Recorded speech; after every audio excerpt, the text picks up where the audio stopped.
What's going on, guys? Welcome back to the Ovenged channel. Today I want to start a new build while we're waiting for the aluminum body Razorback to come back for powder coating.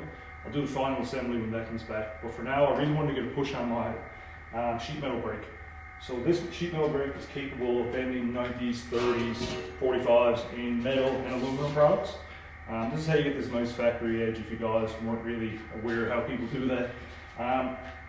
This one is actually a finger brake model, which comes with a bunch of these fingers, different sizes, different widths I should say. And what that allows to do is that if you didn't have this relief here, you wouldn't be able to bend one side and then bend this side to get this nice tight corner. Hope you guys see that in the shot. So what that actually allows you to do is you bend one side, you flip it and bend the other, and then your press or your tool set, I want to call it, won't be binding into this corner or this piece that you previously folded up. This is a great unit. It utilizes 3 20-ton air over hydraulic jacks, pneumatic jacks. Takes a lot of air to run. I have an 80-gallon compressor with a 2-stage motor, and it usually runs probably at least 75% of the time while you're doing any bending. Believe it or not, I have bent up to 1/4-inch plate with this. It doesn't like it, but it doesn't. It's time for an upgrade. It's tired. I noticed some of the jacks are not working the exact same as they did when I built it. It was one of those projects I built and I put together. I think I had a run of some type of bracketry that I had to get out of the shop. And instead of shipping that out and adding extra cost, I can do it right here in house. That's a no-brainer for me. So what I've done, we just threw this quick I-beam frame around it, H-beam, and works out great. It was 2 years ago I done that. It was kind of one of those things that I put together. I was like, yeah, I'll upgrade that later. Never got to it. So I want to upgrade it to hydraulics. We're going to utilize 2 50-ton jacks, and I think that'll be a lot better. It'll come down straighter. It'll be a little bit quieter. It'll be a little bit easier on my compressor. So yeah, I think that's what we're going to start with today. We're actually going to start with making a new frame. The new frame that I'm actually going to build for this is going to be quite significantly higher. I want to put the work area probably around 3 feet, 36 inches, somewhere around there. And I think that's where we'll start today. I think that's what we're going to do. I have a bunch of material here that we're going to work with, and we're going to put together and create that frame. Maybe try to get the hydraulic cylinders mounted. It's going to be definitely a couple videos for you guys to see this before it gets into action, because I have to build the whole frame, legs, all the hydraulics, the pumps, etc., etc. So that'll be it. That's where we're going to start today. So guys, turns out I have made the ultimate rookie mistake. I went ahead and I cut off this beam, the length, I laid everything out, and I even went as far as to cut out a few gussets on the table. Had about an hour's worth of video for you guys. Turns out that my GoPro, not sure if there was a loose connection with the external mic, not really sure what happened, had 0 sound. So now I'm going to have to go right through everything again. I'm going to show you guys how to use the CNC table and sheet cam once again. I'll vaguely explain how I have this top beam laid out, and hopefully I'll be able to use that footage as some sort of a B-roll footage, but definitely a little bit of a kick in the head on that one. I wasn't really happy with that, but hopefully I'll be able to use that for some B-roll footage and we can go from there. Very quickly show you how I set this up and how I laid it out. Unfortunately, like I said, all my GoPro footage was soundless, which kind of sucks. But just to give us a basic rundown and get you up to speed, and hopefully I'll be able to use that footage for a bit of B-roll or something. And yeah, that was kind of a rookie mistake on my part, and I'll definitely be checking that from now on. So anyways, just to get down to it, our press brake, our finger brake, our sheet metal brake, the whole tool set, the mounting brackets and everything on that is around 50 inches to 52 inches long. I cut this beam at 58 inches. Now the reason I done that is because the C channel that will be our vertical legs, that is the main structure of this whole frame that we're going to be building, actually will swallow this beam 2 inches. So that's 2 inches on either side that we're going to lose overall. So right there at 58 inches, take away 4 inches, we're at 54 inches. So with that one being 54 inches, we may have like an 1/8 inch or 1/4 inch on each side to play with if I'm lucky. Like I say, that's not exact measurements of that thing. I believe that's 53 and 7/8 or something like that. But I'll digress. So 58 inches, I went ahead and marked the half of it, half of 58, and this gave me my center line to work off of and lay out the beam exactly where my hydraulic cylinders were to go. So half 58, 29. Then I went ahead and I had 58 inches divided by 3 equal spaces. So what that gave me was 58 divided by 3 was actually 19.3. So I believe what I done, I just marked in 19.25, 19.25. I didn't have to really be exact here. So that gave me pretty decent lines to work off of, and that gave me these 2 lines here. So then I went ahead and I knew my hydraulic cylinder mount, this piece right here, was 7 inches long. I then proceeded to half that, which was 3.5, and I came off this line, which once again, that was 3 equal spaces of 19.25, we marked it. And I marked 3.5, 3.5, and that's how I got these 2 lines for our 2 locations for our cylinders, or hydraulic rams, if you will. Now I can go ahead and I can cut out some 3/8 plate on my sheet metal, CNC table rather, through sheet cam, and I know exactly where those gussets or mounting brackets are going to go. They're going to go on the inside and the outside of these lines, and hopefully that'll give me probably, whatever, an 1/8 of an inch, 1/16 of an inch tolerance, a little bit of play on each side. If I had to shim this up, it's only cut out with 16 shim on the table, or I can go ahead and get a washer if I need to. But yeah, that's pretty much how I laid that out. Very simple. Hopefully I'll use that B-roll footage to show you guys exactly the bit of layout that I did do, and I can just kind of show you guys exactly how I did it. So what I'm going to do now, I'm going to bring you over the sheet cam, which is the software that I use to lay out all my brackets and all my ornamental stuff in the laptop, and I'll show you guys how I done that.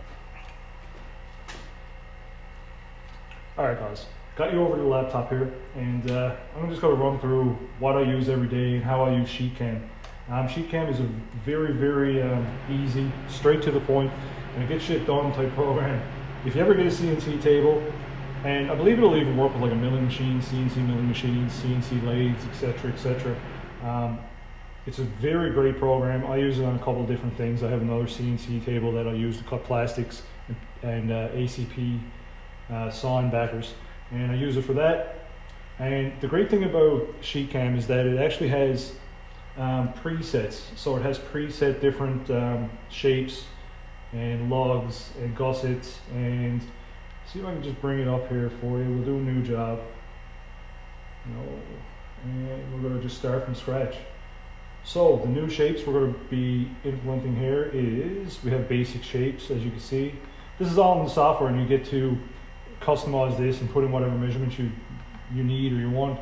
We're going to be using brackets and mount. We're going to be going to a lifting lug, and that's exactly what I need. It's going to be giving me, as you can see, it's going to give me lots of surface area to weld to. It's going to give me the circle for my round stock to actually slide through and hold up my hydraulic cylinder. And I actually went ahead and preset all this in, so everything that I'm going to need is here, but I will give you a little rundown.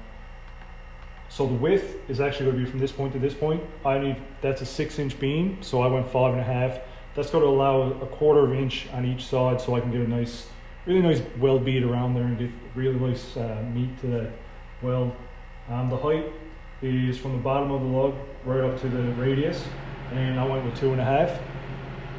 Inside diameter, which is the inside diameter of your hole, the center on that mounting point is actually 1.16" mounting surface. I went just a little bit bigger, 1.187", just a little, probably about a 1/16 bigger. Outside diameter, which is the outside diameter here, outside radius, I went at 2.25. The straight height is what you guys see right here. It's actually set at 1/8, and what that's going to allow me to do is that when I'm coming around there, I can really burn into that with the weld, and I won't have a feather edge that'll just burn away at me. It's actually going to give me some meat to actually weld into. Alright guys, so we have our lifting lug right here. The next thing we're going to have to do with this is actually set up feed rates, lead-ins, and we're going to have to come over here. Sorry if you can't really see it, but I can't really get you very much closer here. So this right here is going to be, this is designated as jet cutting, but it means plasma cutting. Any type of cutting that you're going to be doing with a machine torch, even if that's water jet. So the feed rate we have set here, we're using 3/8 plate. This is going to give you all the opportunity if you want to do multiple duplicates, do different array of parts. This is where you want to do all that. But I'm going to turn my feed rate down. Right now I have a 23. I believe that's a little bit too fast for 3/8 with the 45 XP. If you did have an 85 or 105, you can really bump that up. And the great thing with Hypertherm, not sure if any other companies really do it, but the great thing with Hypertherm, they will send you a link or they will send you a booklet that will have all feed rates in there with different air pressures, different ambient temperatures, etc., etc. It's just such a detailed book. And that's how you usually get your feed rates. Of course, you can always go online, and there's always someone that's after screwing up and learning the hard way. And unfortunately, that's the way I guess I got to live. But what I usually do with my pierce delay, I like, with thicker material, I like having a longer pierce delay. It just seems like it punches through and it pierces the plate, and it actually stabilizes the arc just a little bit better before you actually start that cut. Once again, your cut height is essentially from the top of your material to the bottom of your torch. That really depends on a few different things. I mean, if you're cutting aluminum is different, if you're cutting thinner plate. All right, guys, so like I was saying, you can see this 3/8 plate here. It's well and used up, but it's the type of thing, I bought it for another job, and it's kind of run what you run. You know, do it as cheap as you can. So I'm going to utilize every little bit of this I can. Unfortunately, if I would have had a bigger spot, I could have definitely just nested all 4 of those brackets in one area and I would have just cut it.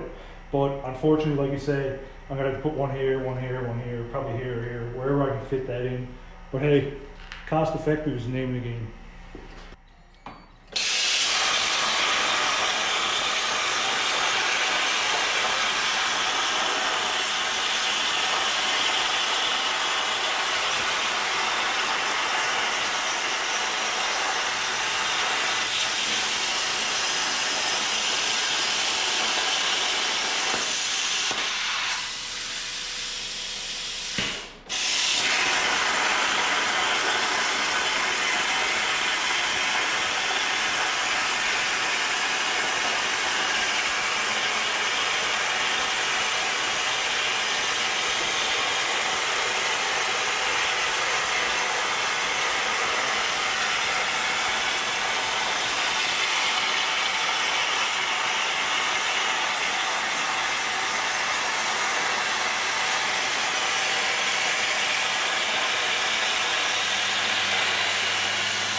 It's not too bad of a cut, guys.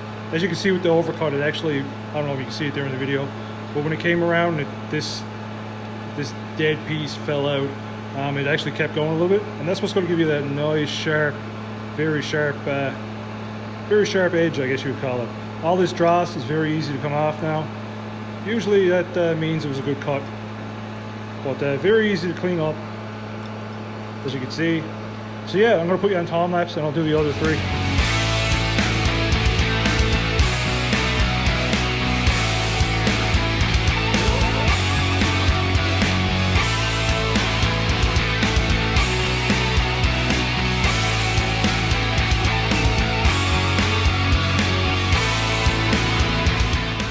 Guys, I went ahead and I just gave this a quick rub with the grinder, and that's just going to take any rust off, any contaminants, whatever. One thing I will say, a lot of times if the operator on the plasma table has the feed rates a bit wrong, you'll actually get a bevel to this edge. So when you look at it, it won't seem square, it'll actually seem at an angle. And when you put it to a flat surface, it may, you know, probably not to that extent, not that extravagant, but it will actually kind of be one way or the other end. So you definitely want to square it up.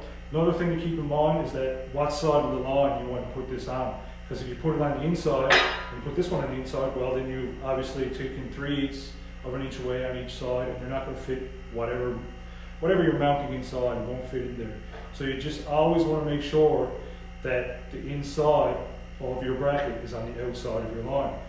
Once again, if it's out there a little bit too far, you could always shim it, but once it's in there and you got to cut the weld off again, it's kind of a nuisance. I will be using the MIG welder to do this today. One other thing that I always like to do when it comes to a bracket of this sort is tack outside here and outside here. Don't tack in here, because what that's going to do, welding has a tendency to draw. So if I was to put a nice little hefty tack there, well then it's probably going to want to draw that way, and then you'll never get it square. You will get it square again, but you'll have to cut it off the square. And, you know, you don't want to do things twice sometimes. So what I'm actually going to do, I'm actually going to put this here, and I'll put a tack here, which we'll say, just hypothetically, north and south, we'll put a tack, and then we'll be able to square it east to west.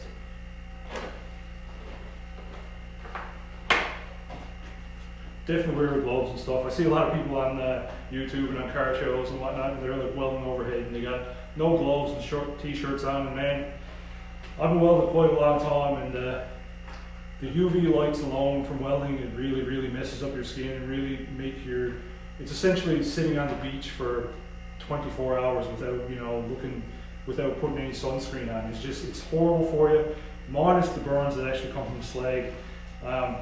Yeah, it might look cool, but the hell with that.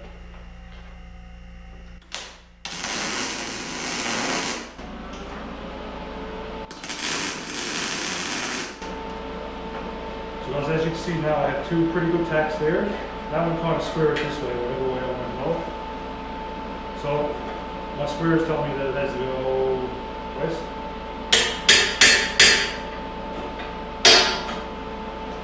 And that's pretty screwed up. Now you can go ahead and put the tack on the side.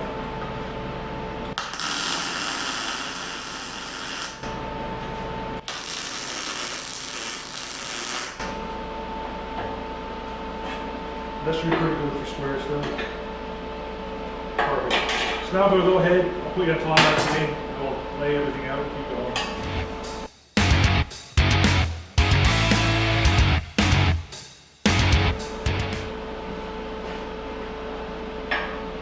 So I knew I cut 4 of these, and I've been looking around for the past 10 minutes of where the hell the other one went to.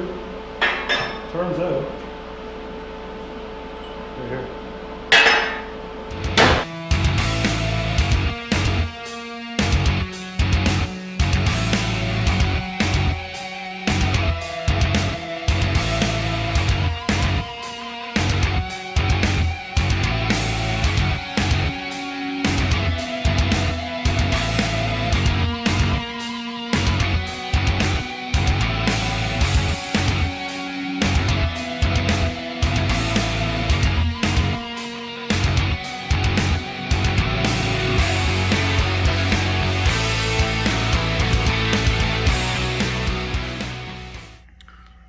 So guys, there you have it, one welded in. Definitely not going to make weld porn or anything, but it should do the job. I think we're going to call it a day here now, because my phone once again is running out of battery.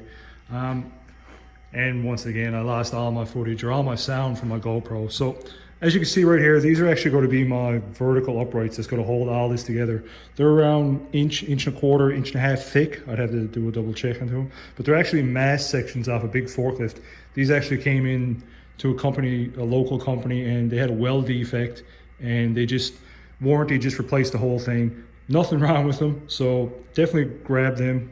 So right now, with all the beam, these vertical uprights, which will be plenty strong for 50 tons, into this process right now, as free as it can be for material wise for our frame. Now the rams themselves and the hydraulic pump and whatnot, that was quite expensive. I'll do a build breakdown as we're going. But yeah, like and subscribe if you like what you're seeing. Definitely leave me a comment down below of what you think I should be doing different in the editing or in the sound, etc, etc. This is my 3rd video, you guys. But I appreciate you guys watching. Once again, like and subscribe, and it's a huge help. Thanks guys, see you in the next one.